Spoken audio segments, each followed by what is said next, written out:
cây tô hin khom hi a hi e nang in iti lam min na gel em tam lai lei sid hin sung a hin pakain amma to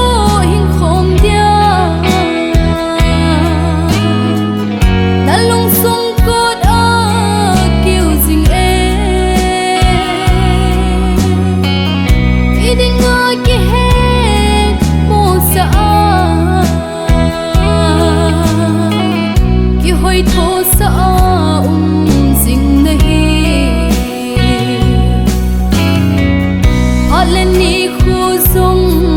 nom ta lo lung mo na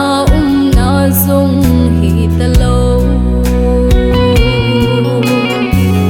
bắt hin lung dei chu i pi ham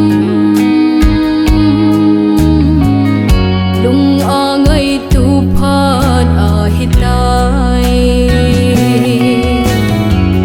pakain amma to hin khom dia nalung sung kot a kiu jing e iding a ki he mo sa ki hoi tho sa jing na hi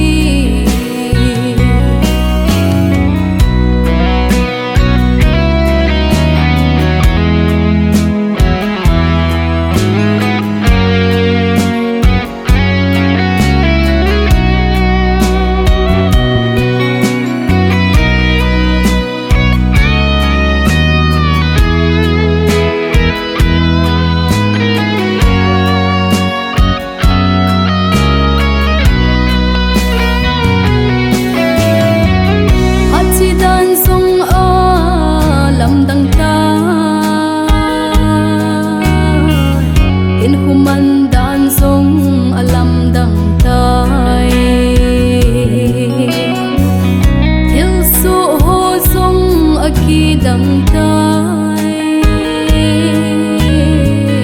pakai hung na ding a vet sa e pakai